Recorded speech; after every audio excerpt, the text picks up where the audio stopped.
Ni más ni menos con Yelenis Reina. Ni más de lo que ocurre, ni menos de lo que nos importa.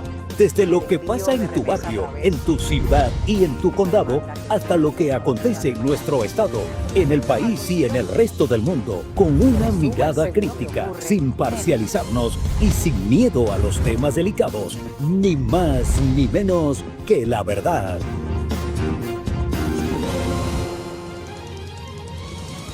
Hola, ¿qué tal? Bienvenidos a Ni Más Ni Menos con Yelenis Reina. Ni más de lo que ocurre, ni menos de lo que nos importa.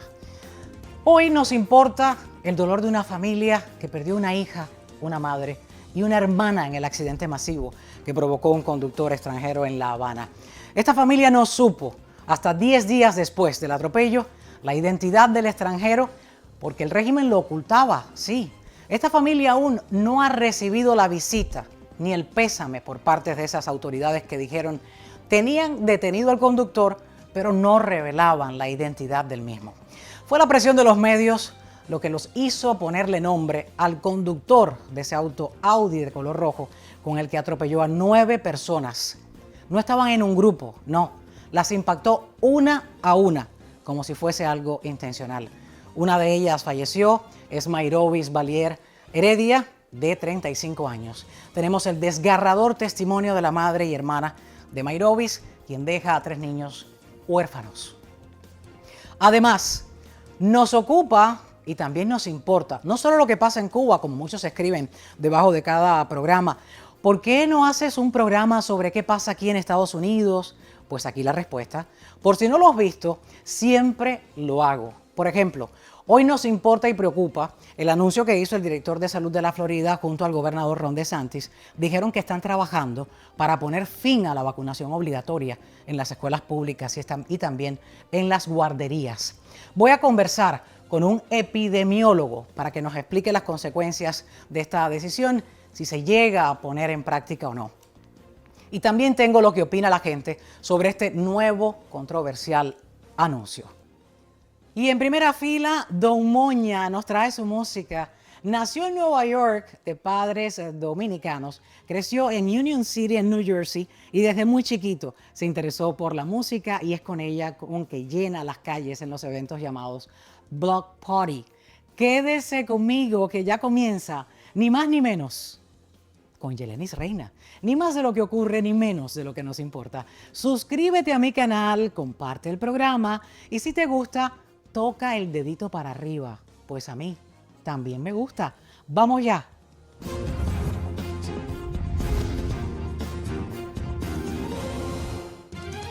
Comenzamos ni más ni menos con Yelenis Reina, con este tema que se ha destapado dentro de Cuba. La Fiscalía cubana tuvo que ponerle un nombre al conductor del auto Audi rojo que atropelló a 9 personas el 25 de agosto entre Centro Habana y La Habana Vieja. Este conductor, la Fiscalía le ha puesto nombre y es Mario Pontolillo, de 57 años, italiano. ¿Por qué la Fiscalía le ha puesto nombre a este conductor? ¿Por qué? Por la presión de los medios. Quien primero destapó la autoría de este hecho fue el diario digital 14 y medio. Destapó la identidad de otro conductor como Bartolomeo Sabina Tito. Es presidente del conglomerado Italsaf, dueño de la tienda en dólares Casa Linda en Cuba. Sabina Tito, voy a hacerle la historia inicialmente, es un italiano pero también residente en La Habana, igual que el nombre que acaban de poner como supuesto verdadero culpable. Sabina Tito, ese italiano residente en La Habana, es un hombre muy cercano a la cúpula de Castro. Este es Mario Pontolillo. Sabina es este que ven en pantalla. Estas son imágenes tomadas de entrevistas que le ha dado a medios italianos. Dentro de su oficina van a ver varias fotos de Bartolomeo Sabina Tito con altos, ahí los tienen, con altos jeques de la cúpula castrista. Su relación con Cuba data del año 1990. ¿Por qué? Porque Fidel Castro, como ven, estaba vivo. Ahí lo ven con Díaz-Canel. Sabina Tito es un empresario de gran peso y todo el mundo, cuando 14 y medio lo destapa, pues le venía bien la identidad porque lo habían ocultado. Hasta 10 días después no se supo lo que ellos están diciendo ahora, que no es Bartolomeo Sabina Tito. No, es ahora Mario Pontolillo, de 57 años. Es italiano también, pero inicialmente residía en Cienfuegos, pero estaba en La Habana en este momento. Cuando sale el nombre de Bartolomeo Sabina Tito, ¿quién sale a desmentir? El hijo del empresario desde Italia, pues le envía un correo electrónico a mi colega Rolando Nápoles diciéndole que su padre estaba en Italia desde el día 19. Este mismo comentario no fue suficiente que se le hiciera llegar a mi colega Rolando Nápoles, sino que el hijo, Gianluca, el hijo de Sabina Tito, lo publica en redes sociales y dice, no, mi papá no fue, y lo siguen negando.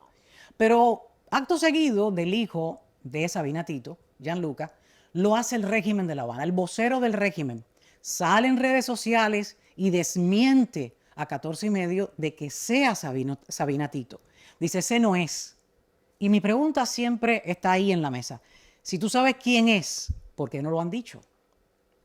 ¿Por qué esperaron un día después de que 14 y medio publicara o revelara que el conductor que estaba dentro de ese Audi de color rojo era Bartolomeo Sabina Tito, un empresario conocidísimo, cercano de la cúpula? Una vez que se supo, entonces el régimen dice, no es, el hijo de él no es.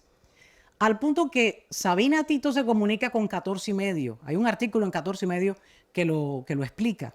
Y le dice, mira, mis boletos de avión, yo estaba el 19 de agosto en Italia. El accidente ocurre el día 25. La pregunta que también se hace, Joanny Sánchez, dentro del diario 14 y medio, quien ha dicho que obtuvo esa información de Sabina Tito a través de una fuente fidedigna a quien le pidió preservar su identidad, claro está. Ahora mismo le han desmentido el hecho a 14 y medio, poniéndole nombre a este conductor que es Mario Pontolillo, de 57 años. La pregunta que todo el mundo se está haciendo, si lo sabían, ¿por qué lo dijeron 10 días después del accidente? Vamos a escuchar a una de las víctimas y hermana de la fallecida en ese accidente ocurrido en Centro Habana el 25 de agosto. Cuando caminamos apenas 3 cuadras de Galeano y Neptuno, nosotros sentimos un carro que estaba como que acelerando. Y en ese momento mi prima me dice, oye, vamos a hacernos un lado porque yo creo que ese carro quiere venir, quiere tirársenos arriba. Y en el momento que ella dice esa misma palabra, que nosotros vamos a mirar, ya teníamos el carro arriba. Andábamos su tía, mi prima, mi hermana, yo, el hermano de ella, una amiga y el marido de la tía de mi prima.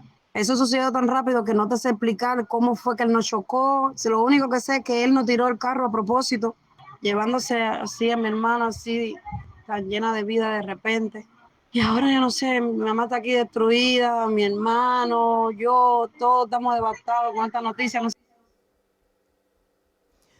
Esto fue recién ocurrió. Ahí en pantalla tienen a la víctima de este mortal atropello, de este atropello masivo, y es Mayrovis Valier Heredia. Mayrovis Valier Heredia, de 35 años. Recién se mudaba a La Habana hace unos pocos días de la provincia de Guantánamo. Quería reunificarse con su hijo mayor, quien está estudiando en Los Camilitos, y tiene 2 niños pequeños. Ha dejado una familia totalmente sola. Esos niños han quedado huérfanos. La madre, la hermana han hablado. Tenemos el video, son imágenes impactantes, desgarradores testimonios de esta familia que no se consuela. Mayrovis Valier Heredia, la muchacha que perdió la vida el 25 de agosto, en la madrugada del 25 de agosto. Yo soy su hermana, una de las sobrevivientes que salí de terapia hace unos días.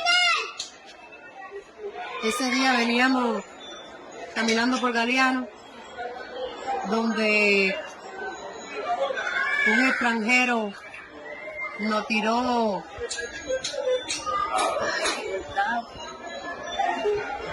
a propósito, nos tiró el carro arriba. Andábamos mi prima, mi hermana, su tía y yo. Donde mi hermana ese día fue la que perdió la vida, dejando así aquí 3 niños desamparados, sin protección.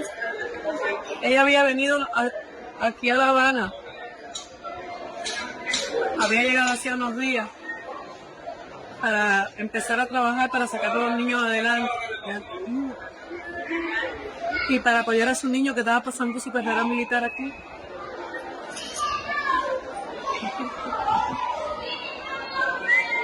Yo soy la madre de Nairobi Mariel, que estoy aquí apoyando a los niños. No puedo dormir porque un extranjero le tiró al sangre a mi hija viva y perdió la vida. Y mi otra hija estaba en terapia. Aquí no me dio nadie a darle una ayuda. Y mi hija vino de Guantánamo para apoyar a su hijo que cogió carrera de Camilito para acá, para La Habana, donde sucedió esta desgracia y nadie ha venido a ayudarme ni con los niños. Yo no duermo ni vivo, pido justicia, pido la pena máxima para ese hombre salado que le hizo perder la vida a Fili, a los niños abandonados. Mira cómo lo tengo en estos momentos. Nadie ha venido aquí ni a apartarle la mano, siendo mi nieto de la Falli y el papá también. Nadie ha venido a darle una ayuda. Estoy sufriendo porque ese extranjero me le quitó la vida a mi hija y nadie ha venido a decirme quién es, quién fue el carro, ni un apoyo de nada. Me siento triste y pido la justicia. Pido, no sé ni cómo explicarme lo que pido para ese salado que le quitó la vida a mi hija Nairobi Mariel Hereda. Es muy triste para una madre. Una madre no espera enterrar a sus hijos. Pero en Cuba es más triste aún, porque le han ocultado al conductor que atropelló a su hija y a otras 8 personas, entre ellos familiares de la fallecida. Andaban 4 de ellas juntas ese día, que iban caminando por Centro Habana. Y que el gobierno y que el régimen cercano a las FARC, militar, el hijo de la fallecida estudia Camilito, pero el padre de ese niño está dentro de la FARC, es militar también. Y que no hayan ido a su casa a decirle, mire, este es mi más sentido pésame. ¿Quién fue? Lo estamos procesando. Unas palabras de aliento, al menos ayudar a esa familia, como a las otras 8 personas, a esas familias que también fueron heridas en el accidente, y poderles dar unas palabras de aliento. No lo han hecho. Y es muy triste ver este desgarrador testimonio por parte de esta señora que ha quedado a cargo de sus nietos, sola.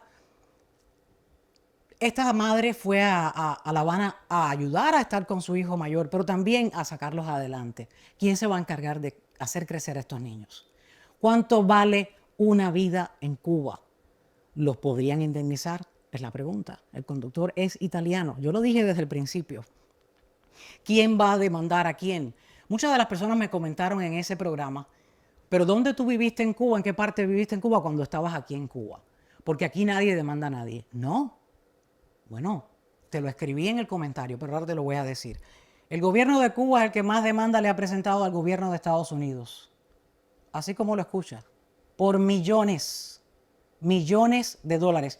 Está Google, una vez tengas la internet, búscala. Te las podría enumerar, pero ese es otro programa. Y para eso voy a invitar a mi colega y abogado y analista político Sergio Comas para que las mencione y las enumere. Porque sí se puede demandar. Se puede demandar desde dentro hacia afuera, pero no el cubano, no el ciudadano tiene derecho a presentar una demanda, como lo hizo en su momento la única víctima del accidente aéreo de Global Air en el año 2018. Ella lo pudo hacer. Pero la demanda no era cubana de aviación. Ellos le ayudaron a hacer la demanda a Global Air. Y lo único que Global Air, a través de Cubana de Aviación, le dio fue $360, 36,000 pesos en moneda nacional. ¿Qué le darán a esta familia, a la familia de Mairobis? ¿Qué le darán a los familiares de aquellas personas que quedaron heridas? Ahí tienen en pantalla a la única sobreviviente de ese accidente, Maylén Díaz Almaguer. Tenía 16 años en aquel momento. Ese avión salió de La Habana, destino Holguín, de donde ella nació allí y es residente, era residente de allí. Y ahí ven las imágenes. Ese avión no duró nada una vez que despegó desde el aeropuerto de La Habana. Cayó justo en una especie de campo agrícola, y ahí quedó. 3 personas la sacaron de ahí con vida, respiraban, solo Maylene Díaz sobrevivió. Pero a Maylene Díaz estuvo más de 70 días en el hospital en terapia intensiva. Y luego durante 3 años para su rehabilitación. ¿Cuánto tiempo? Le amputan una pierna a Maylene Díaz y le dieron $360. Luego Maylene Díaz hace otra demanda, pero ya a las aseguradoras de Global Air, a través del bufete internacional, pero el gobierno, el Estado, intermedia. Y es a través del Estado que ella recibe X cantidad de dinero que no ha sido divulgada, y es con la que se pudo comprar ella una casa y un auto adaptado a su condición de estar en una silla de ruedas. Y por todo lo que pasó durante esos 3 años y sigue pasando, porque en esa silla de ruedas pues necesita ciertos y determinados insumos que allí en Cuba carecen. Es importante conocer sus derechos, es importante que puedan saber y decirles: yo quiero presentar una demanda. Y preséntense delante de la Fiscalía. Ellos han presentado demandas, aquellos que se manifestaron el 11 de julio, y los tienen haciéndoles juicios y los tienen en las cárceles a muchos de ellos por solo salir a la calle a manifestarse. Busquen sus derechos. Para esa familia, mi más sentido pésame, para la familia de Mayrovis, para todos aquellos que fueron víctimas de ese atropello y ese accidente masivo. Exíjanle a las autoridades sus derechos. El régimen tiene que pagar. En vida no paga lo que ha hecho ese régimen, pero el régimen tiene que sentir la presión de ese pueblo que está exigiendo justicia para esa familia. Algo atroz. En el momento del accidente a esas personas les robaron los zapatos, les robaron el teléfono celular. Las cosas que pasan allí son horribles. Ya seguimos aquí en Ni Más Ni Menos con Yelenis Reina. No se vayan.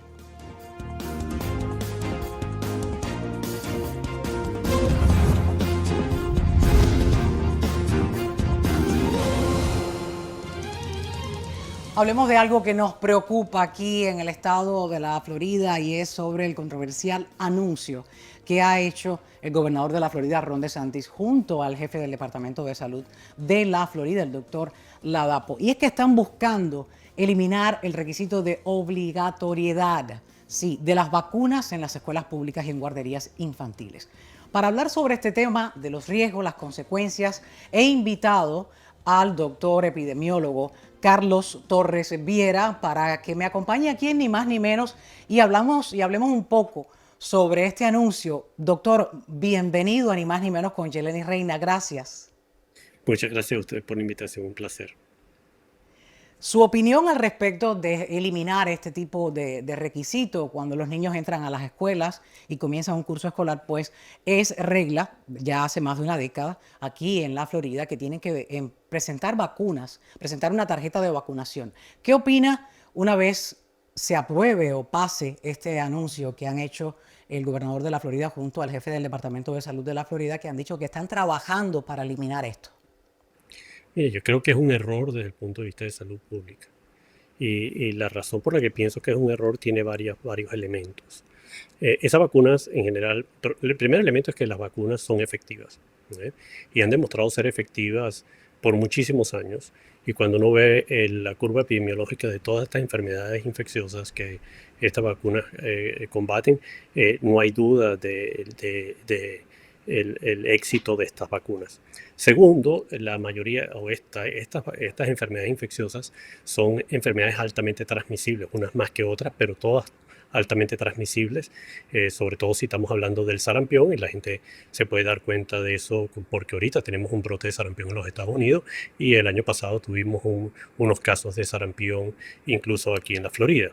Y entonces el sarampión es probablemente la enfermedad infecciosa más fácil de transmitir de las que todos conocemos. Pero las otras, por ejemplo, difteria, pertussis, tenemos un incremento en los casos de pertussis en los Estados Unidos, etcétera, también son enfermedades altamente transmisibles, y estas vacunas previenen esa situación. ¿Quiénes son los más vulnerables para desarrollar estas infecciones y las complicaciones? que surgen de estas infecciones justamente son los niños. Y de los niños, después la transmisión entre los niños, entonces va a transmitirse en las casas a los adultos que no están inmunizados, que nunca han sufrido de esas enfermedades. Entonces, desde el punto de vista de la efectividad de las vacunas y de la transmisibilidad de las enfermedades infecciosas, eso tiene total sentido tener las vacunas. Entonces, la razón, es verdad que no en todos los países del mundo las vacunas son mandatorias. Por ejemplo, si usted va a los países europeos nórdicos, las vacunas son recomendables. Pero las poblaciones no son las mismas. El acceso a la salud no es el mismo. El eliminar el requerimiento de estas vacunas y los otros movimientos que estamos viendo no solo en el Estado, sino a nivel nacional contra la vacuna, pondría a un cierto grupo de población en incapacidad para adquirir esa vacuna, incluso si las quisieran. Eso por una parte. O sea, la segunda parte es que, y lo estamos viendo con la polarización tan marcada que estamos viendo en los últimos años con respecto a todo lo que tiene que ver con elementos de salud, es que el bajar lo que uno va a predecir con esta eliminación en Florida del requerimiento es que obviamente los niveles de vacunación de los niños va a ser mucho más bajo. Y el problema con estas enfermedades infecciosas, sobre todo, por ejemplo, el ejemplo siempre es el sarampión, pero también las otras, es que uno necesita evitar necesita tener unos niveles de vacunación altísimos para crear una cierta protección, incluso para aquellos niños que por contraindicación médica no pueden tener la vacuna. Entonces, vamos a empezar a ver casos. El gobernador hizo el anuncio, discúlpeme, el gobernador cuando hizo el anuncio, dijo, estaban planeando la creación de la comisión, lo que llamaron ellos, la creación de la comisión estatal llamada Make America Healthy Again, hacer América de nuevo más saludable de nuevo. Esto para promover la libertad de la decisión sanitaria. Y el doctor Ladapo, el cirujano y doctor Ladapo, jefe del Departamento de Salud del Estado, dijo algo que lo han visto un poco como no muy claro para definir y quitar esta prohibición. Y es que esta imposición pues desbordaba esclavitud, desbordaba ahí las palabras de esclavitud y desprecio. Usó estas dos palabras. La inmunización a nivel infantil dentro de los colegios donde más enfermedad se propaga y llega a las casas y después a las comunidades, ¿tiene el rostro de esclavitud o de desprecio? Para nada.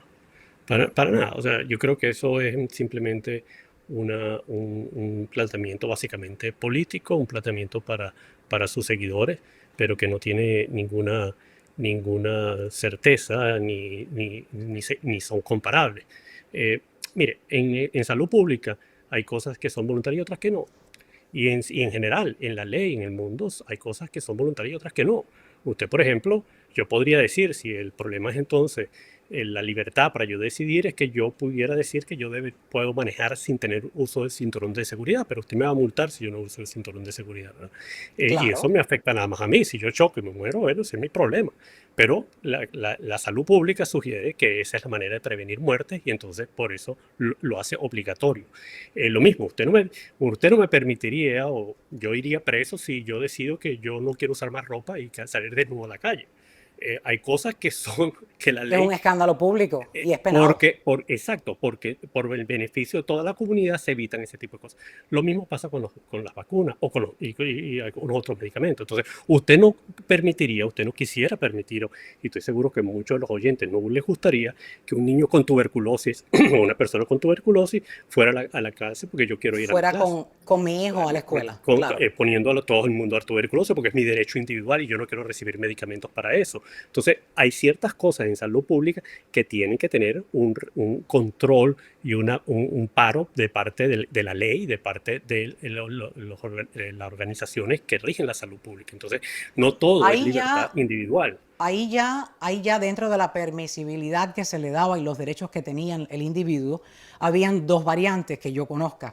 Una es por su religión, podías presentar un documento, te hacían una investigación y te concedían que tu hijo entrara a la escuela sin la vacuna. Otro requerimiento era si el niño tenía una enfermedad inmunodepresiva y entonces se iba a exponer a cierta y determinada vacuna que pudiera poner en riesgo esa condición del pequeño. Esos dos planteamientos siempre han estado ahí en la mesa de debate y de investigación dentro de las escuelas. Pero cuando, estas son cifras que le voy a mencionar, cuando uno ve estas cifras, las publicó The Palm Beach Post, cuando uno ve estas cifras, uno se alarma. Los niños están en las escuelas totalmente, y usted lo sabe como doctor epidemiólogo, que uno coge catarro y el aula entera también, y así eso se va propagando. Imagínense que el aumento de la tosferina, según publicó este diario, en el año 2024 se registraron 715 casos, 8 veces más que en el año 2023. Hablabas del sarampión. Aquí en el condado Miami-Dade, 9 infecciones confirmadas en el año pasado. Y los que tenían puestas las vacunas estaban por debajo del nivel de seguridad. El sarampión, el 88.1% de los niños de kindergarten, los que van a las guarderías infantiles en español, estaban vacunados en el año 2023, lo cual no es seguro porque se necesita el 95%. Si a esto ahora, si este plan pasa, se aprueba, el número de enfermos va a subir. Obviamente, no, obviamente va a subir y tomemos el caso del sarampión porque lo tenemos reciente y porque está actualmente en el tapete en los Estados Unidos. Nosotros habíamos eliminado el sarampión no solo de los Estados Unidos, sino de las Américas en el año 2000. Ahorita tenemos el brote más grande de sarampión desde el año 2000. Tenemos más de 1.400 casos con 2 niños muertos. Pero los casos no son solo los muertos. La enfermedad del sarampión produce encefalitis, la enfermedad del sarampión produce neumonía, hospitalización. Todo eso son costos que también vamos a asumir como sociedad. El otro punto es que recordemos, o sea, cuando usted está trabajando y usted tiene un niño pequeño y su niño hace fiebre, la mayoría de la gente no necesariamente deja a ese niño en la casa porque o no puede dejarlo en la casa. Ese niño Claro. va al colegio y eso es Pone en riesgo no debería a los mandarse, demás. pero eso es lo que va a pasar y va a seguir pasando. Y muchos de esos niños van a ir con sarampión, con tosferina y va a ser inevitable que va a producir transmisión dentro de esa escuela. Y vamos a ver, sí, vamos a ver muertos. ¿Por qué? ¿Por qué digo que vamos a ver muertos? Porque esas enfermedades cuando no están controladas han dado casos de muerte. Tenemos, por ejemplo, casos tuvimos hubo una epidemia de sarampión hace unos años porque el país, otro país, estamos hablando de otro país, donde por cierto el secretario de salud estuvo involucrado en cierto modo, donde no se vacunó porque la gente estaba asustada con la vacuna por unos muertos que no eran para nada relacionados con la vacuna. ¿Y cuántos muertos hubo? 88 en menos de un año de niños muertos. Entonces, y aquí en Texas hubo 2 niños muertos. Y cuando ve, por ejemplo, qué pasa cuando bajan el nivel de vacunación, tenemos datos históricos. En Venezuela bajaron los niveles de vacunaciones y se presentó difteria después de que pasaban muchísimos años que no se veían difteria. Eso es lo que vamos a empezar a ver en los Estados Unidos también. No necesita usted estar en un país pobre ni tampoco en un país con problemas económicos o políticos. Aquí en los Estados Unidos usted lo va a empezar a ver porque si no tiene protección, las enfermedades infecciosas no se limitan por creencias políticas o por creencias sociales o por creencias religiosas, se transmiten y se transmiten efectivamente muy fácilmente en esa población infantil no vacunada. Muy fácilmente cuando se trata de enfermedades y entre niños. Vamos a hacer una pausa, doctor. Quisiera que viéramos juntos la opinión de la gente. ¿Qué opina sobre este anuncio? Vamos a verla.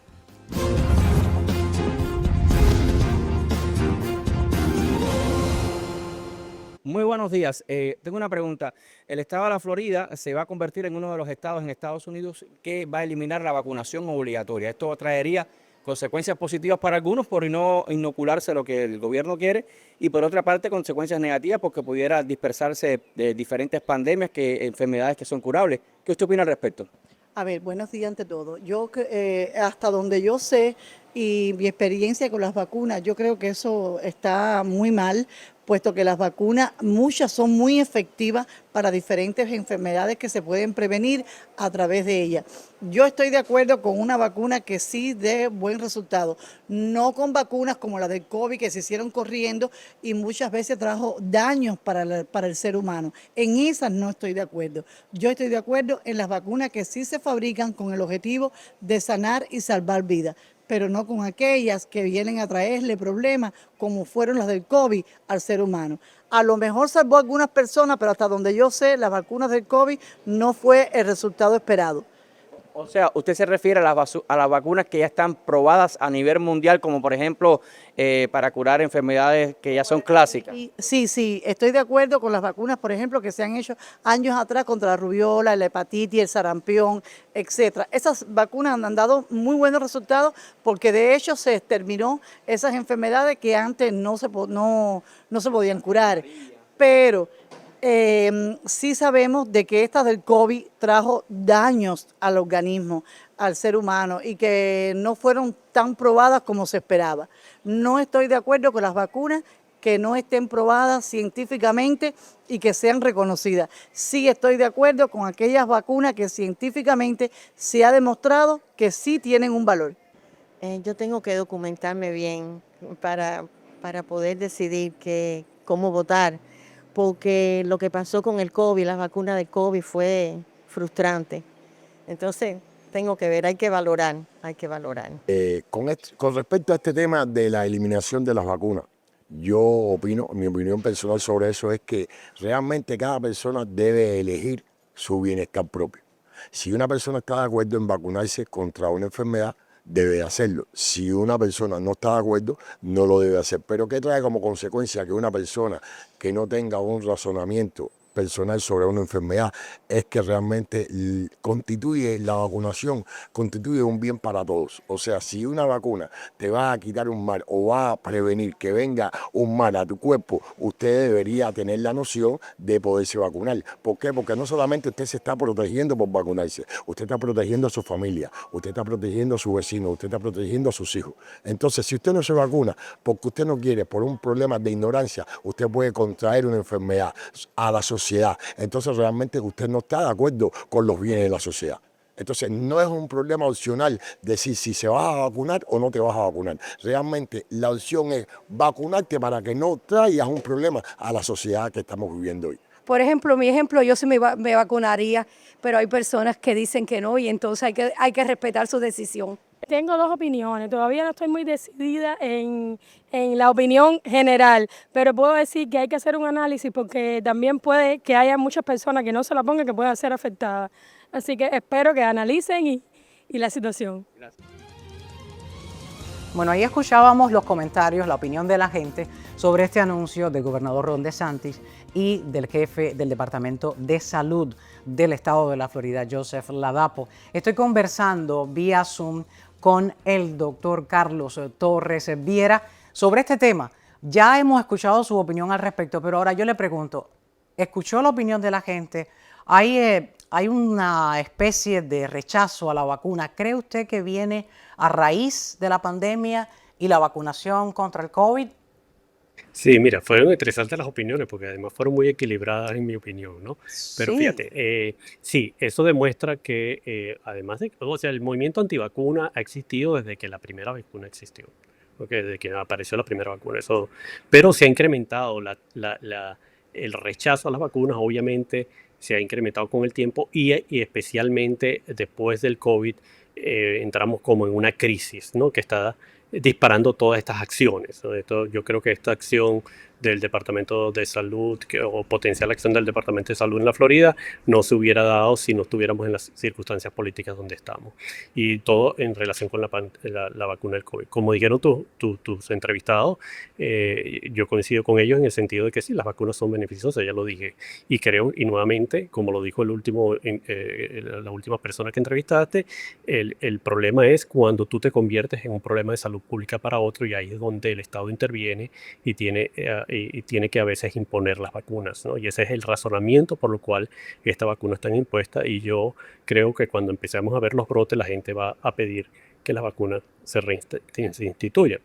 Con respecto a lo que me preguntabas, con respecto al COVID, sí, la vacuna del COVID, aunque yo pienso que ahí sí discrepo de los entrevistados, de que la vacuna del COVID es una vacuna que fue altamente efectiva y que además es una vacuna que fue altamente segura a pesar de que se hizo muy rápidamente. Yo creo que eso fue uno de los éxitos más grandes del presidente Trump durante su primer gobierno, el realizar esa vacuna rápidamente. La tecnología, por cierto, la tecnología de generación de esa vacuna no es una tecnología inventada en el momento. Esa tecnología se estaba trabajando de hace más de una década para diversas cosas, incluyendo cáncer. Y es un sistema que nos permite rediseñar la vacuna muy rápidamente, con lo cual no es muy adecuado los otros sistemas viejos de vacunas. Y si tú comparas la efectividad de la vacuna que utilizamos en los Estados Unidos, de este RNA mensajero, con las vacunas tradicionales que se generaron en otros países del mundo, como Inglaterra, como China, etcétera, la vacuna norteamericana fue muchísimo más efectiva que las otras vacunas. Entonces, en esa parte discrepo, pero sí entiendo que por toda la politización que llevó creó un antecedente el COVID, de creó rechazo. una desconfianza muy grande, una desconfianza muy grande. Hay muchísimos elementos que juegan en ese rol, pero eso sí ha marcado enormemente lo que está pasando en el último año o los últimos 2 años con respecto a la aceptación de las vacunas en general. Se ha convertido como un rechazo a todas las vacunas simplemente porque la gente no confía en la vacuna del COVID. Entonces, Claro. eso sí lo estamos viendo. Doctor, le hago una pregunta porque está usted dentro de ese departamento, del departamento de epidemiología. ¿Cómo se encuentra en cuanto a la salud de este tipo de enfermedades que ya mencionaba, hay sarampión? ¿Cómo se encuentran los niveles de contagio de estas enfermedades ahora mismo aquí en la Florida o en el condado Miami-Dade? Mira, prácticamente muy baja. O sea, vamos, por ejemplo, para nombrarla, el tétano obviamente está nada, prácticamente, porque nos vacunamos. Un caso, por ejemplo, muy notorio, Haemophilus influenza. Esta es una bacteria que causa meningitis. Era la causa de meningitis más importante en los niños menores. Eso prácticamente desapareció por el uso de la vacuna. No se da casos de meningitis por Haemophilus influenza en niños, justamente porque se está usando la vacuna. El polio desapareció, sin embargo, el polio es una enfermedad que no se ha erradicado y es una enfermedad altamente transmisible, y a finales del año pasado hubo un caso en New York, un caso muy fácil de adquirir infección por polio y enfermedad por polio. Si no tenemos la vacuna, prácticamente en los Estados Unidos no se ve polio porque tenemos la vacuna. El sarampión, como dije anteriormente, estábamos básicamente eliminados del 2000 y ahorita estamos más de 1.400 casos en lo que va de año con respecto al sarampión. Hepatitis B prácticamente no se ve. Hepatitis B es una causa importante no solo de enfermedad, que puede producir una hepatitis muy severa, pero también puede dar enfermedad crónica, sobre todo cuando da niños recién nacidos. Una altísima proporción de esos niños terminan haciendo una infección crónica del hígado y terminan haciendo un cáncer hepático, y por eso que esa vacuna es tan efectiva también y se ha mantenido. Pertussis, pertussis es una vacuna que también los niveles estamos prácticamente, este año creo que llevamos alrededor de unos 12.000 casos, pero el año pasado estuvimos alrededor de 19.000 casos. Es una vacuna que generalmente necesita un refuerzo y muchos de esos casos porque no nos damos justamente el refuerzo, pero si la eliminamos que es el esquema de vacunación del niño, vamos a ver muchísimos más casos y puede producir una enfermedad severa con fiebre altísima, con convulsiones, con complicaciones pulmonares, etc. Entonces, el caso con esas vacunas, todas esas vacunas que estamos utilizando los niños, es que prácticamente en los Estados Unidos usted no ve esas enfermedades. Usted ya no está viendo varicela, usted no está viendo sarampión. De hecho, muchísimos médicos que son más jóvenes que yo nunca han visto en su vida un caso de sarampión, porque justamente no había sarampión. Niños, personas, todos los médicos que se graduaron después del 2000 en los Estados Unidos, han ejercido en los Estados Unidos, nunca han visto un caso de sarampión, a menos que hayan ejercido. Qué interesante ese dato. ¿Entiendes? Entonces, ahora, como médico, los casos, dígame. Yo diría que con la vacuna, con las cosas de epidemiología, generalmente de salud pública, es problemático, porque si usted no actúa y tiene un brote, la gente se queja porque usted no actuó rápidamente. Pero si usted actúa, usted no ve el brote y nadie recibe el crédito por eso. Entonces, cuando no ve el brote tantos años, la gente piensa que eso no existió y que eso, nunca existió. Que eso no es nada. Los que sí lo vimos, porque somos viejos suficientes como para haber visto esta crisis, sabemos lo complejo que son estas enfermedades y por eso seguimos luchando porque la vacunación se mantenga. Ahora, doctor, los casos de COVID los cuestionados, la cuestionada vacuna contra el COVID, los casos de COVID, ¿en qué porcentaje se encuentran? ¿Estables, controlados? No, ahorita tenemos un brote de COVID en ciertas partes, en todos los Estados Unidos, pero mucho más marcado, por ejemplo, en la Florida, lo tenemos en California, etcétera. Si hay muchos casos de COVID, no es para nada, vamos a estar claros, lo mismo que estábamos antes, ¿está? Estamos viendo casos. No estamos viendo, obviamente vemos algunos casos con mortalidad, algunos casos con hospitalización, pero no es para nada ni cercano ni remotamente cercano a lo que veíamos anteriormente. ¿Y por qué es eso? Porque hay inmunidad, cierto grado de inmunidad. No es perfecta, la inmunidad no es perfecta, por eso es que mucha gente recomienda, y sobre todo los de alto riesgo, revacunarse, porque los títulos de anticuerpos bajan y uno es más susceptible. Pero existe cierto grado de inmunidad, entonces la enfermedad no era lo que vimos en el 2020, de que nadie tenía inmunidad y la enfermedad era extremadamente severa. Sin embargo, ocasionalmente sí lo vemos, sobre todo en pacientes de alto riesgo. Y en niños que están recién nacidos que no tienen inmunidad porque nunca se han enfrentado al virus, si tú no le das vacuna a la mamá que le transfiere los anticuerpos al niño, entonces ese niño está expuesto. Y de hecho, cuando uno ve a ese grupo pediátrico, que nunca ha sido un grupo dramático como el de los pacientes de edad altísima, tiene un grado importante de hospitalización con respecto al concepto de COVID. A modo de cierre, otros que se rehúsan de vacunar a sus hijos son aquellos padres cuyos niños fueron diagnosticados con esta enfermedad que muchas de las personas la conocen como Spectrum, autismo. ¿Por qué estas personas piensan que las vacunas pudieran ser la base de este cuadro, de este diagnóstico?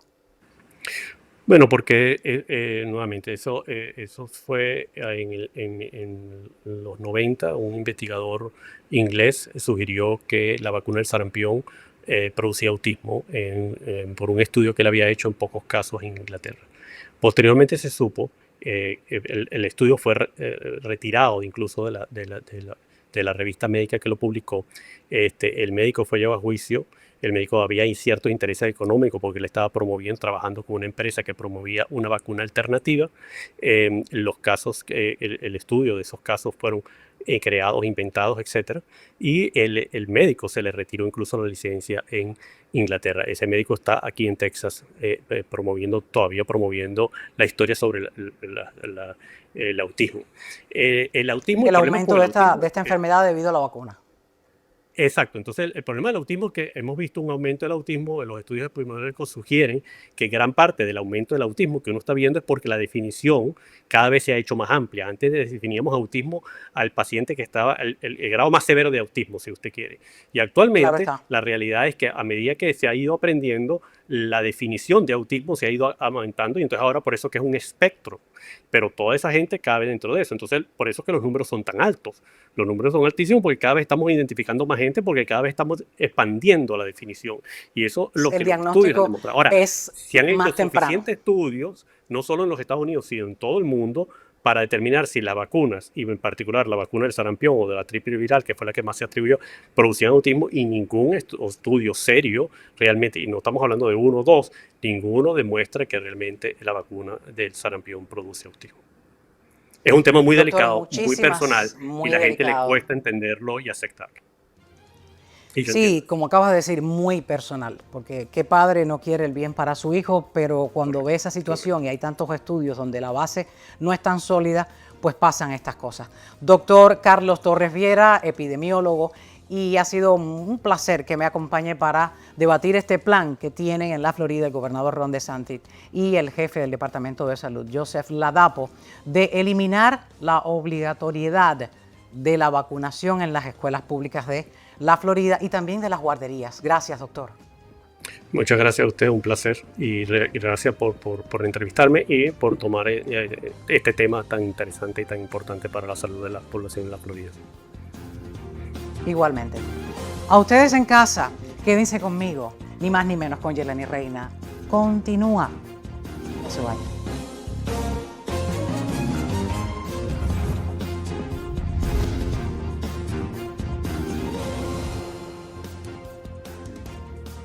En primera fila, pues estoy conversando de merengue, de bachata, de República Dominicana. hecha y cantada en New Jersey por Don Moña. Don Moña, bienvenido a Ni Más Ni Menos con Yeleni Reina. Gracias por aceptar la invitación. Bienvenido. Gracias a ti por la invitación, de verdad, un placer. He estado escuchando tu música y cuando entras a uno de estos block party, como le llamas, todo el mundo no para de bailar. Eso es lo que nosotros tratamos de hacer, llevarle mucha alegría a las personas, ya que hay muchas calamidades en la vida, ya estamos bregando con los biles, con el día a día, nosotros nos encargamos siempre de llevarle alegría a la persona para que bailen y Eres gocen de la vida. dominicano, las cosas que son, como son. Eres dominicano, pero te fuiste muy chiquito a Nueva Jersey. Corrígeme si estoy equivocada. Bueno, yo soy nacido en la ciudad de Nueva York de padres dominicanos. Entonces, es muy raro eso porque las personas que nacen aquí lo que tiende a ser como del hip hop, cogen de lo Claro. que es la música urbana, pero yo siempre inclinaba a lo tropical, porque eso es lo que se escuchaba en mi casa. Mis padres me criaron con música tropical y gracias a Dios eso es lo que hacemos. Y eso es lo que te motivó y te gusta hacer.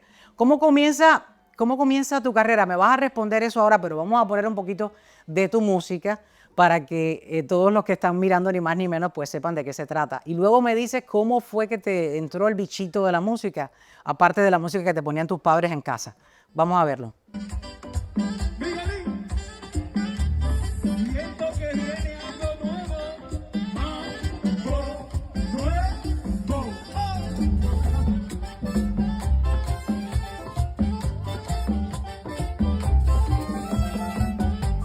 Y yo quiero saber si tú estás bailando, estás gozando todo el mundo.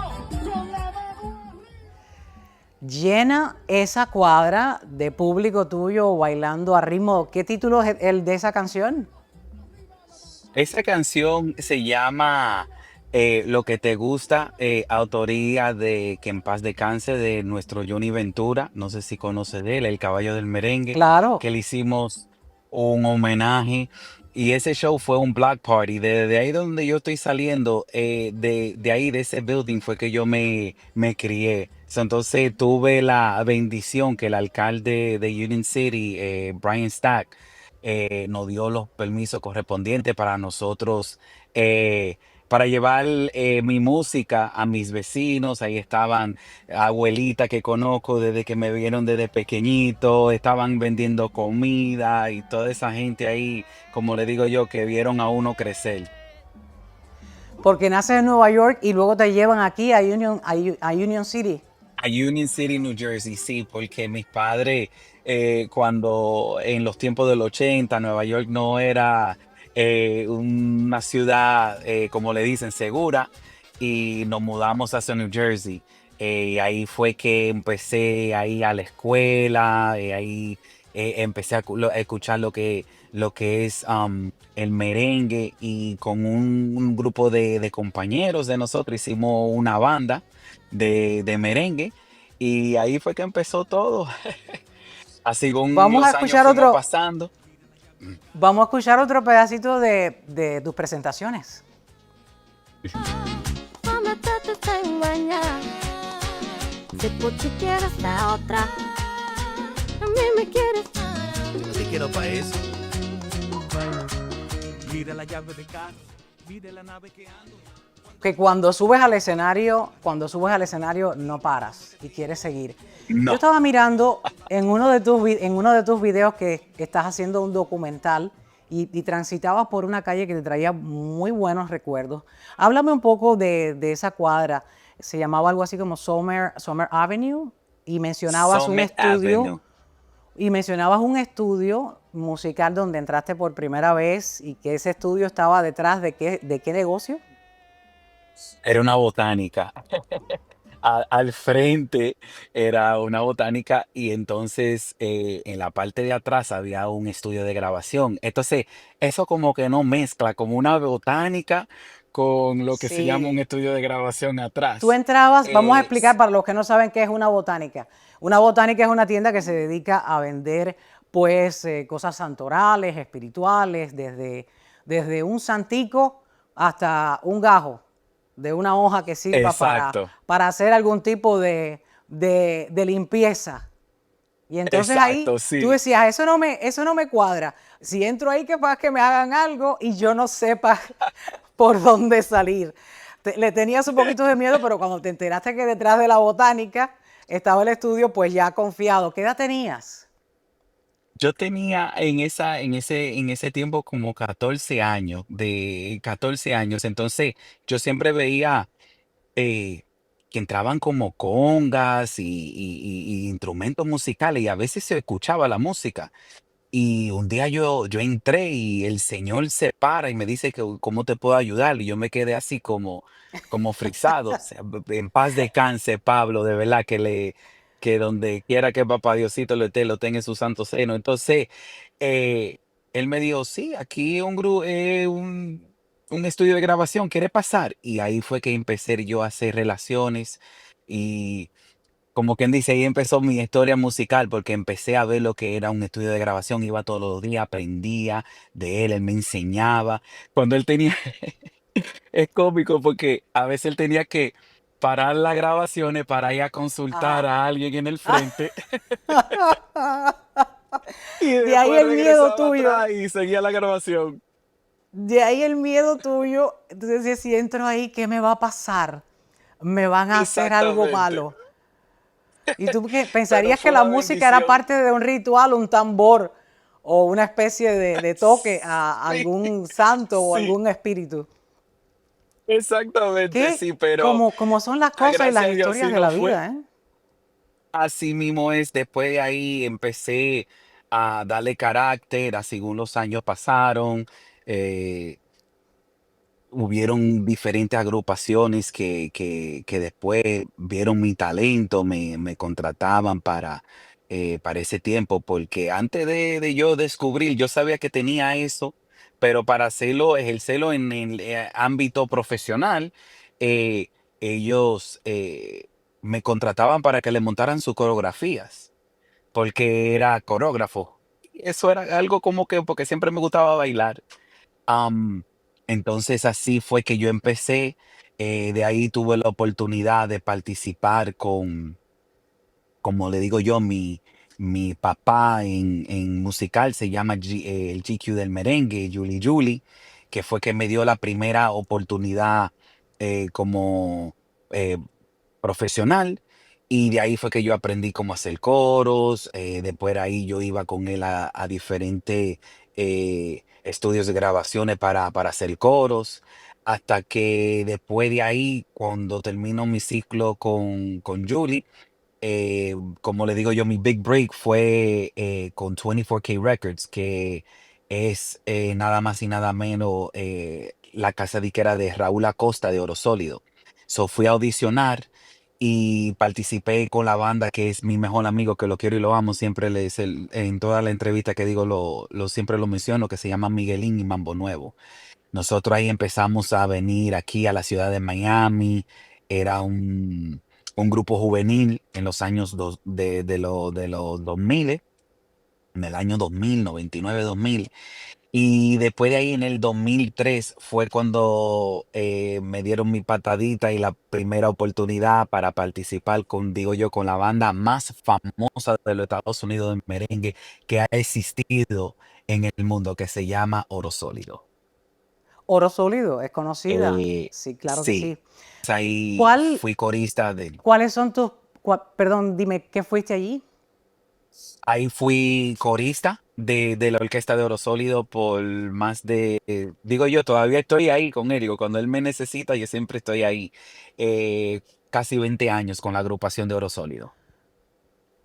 Una base de bastante experiencia. Por eso es que Sí. llenas todas estas fiestas de Block Party y el gobierno pues te apoya, el gobierno de cada ciudad te apoya. ¿Cuándo tienes próxima presentación ahora? Sé que estás en Miami de vacaciones y te agradezco el tiempo que has tomado para estar en el programa. ¿Cuándo va a ser tu próxima presentación? Ahora lo que estamos haciendo para decir el schedule, estamos trabajando lo que es, estamos grabando porque ya vamos a lanzar nuestro siguiente corte musical. Hemos grabado mucho featurings. Tengo casi como 5 featurings con diferentes Son artistas. También tengo colaboraciones. colaboraciones, sí.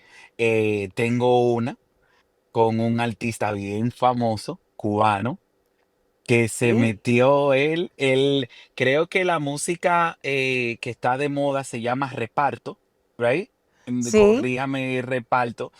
Él es, vamos a decir, no sé si lo estoy diciendo bien, repartero.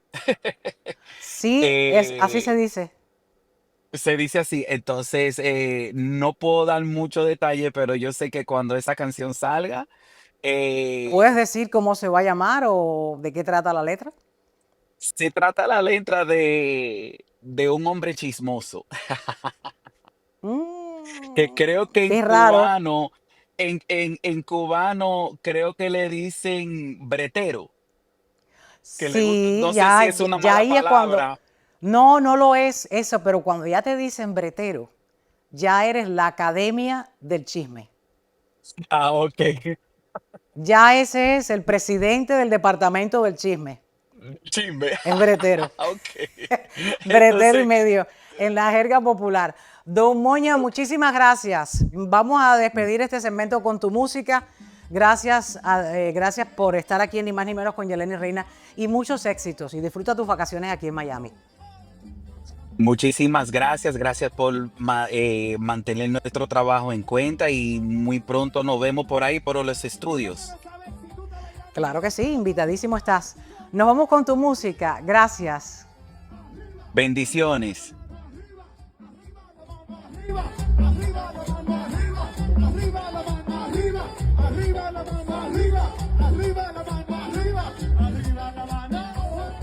Tiempo para despedirme y lo hago leyendo sus saludos, sus comentarios en el anterior programa. Vamos a pantalla completa ya para verlos directamente, Juanpi.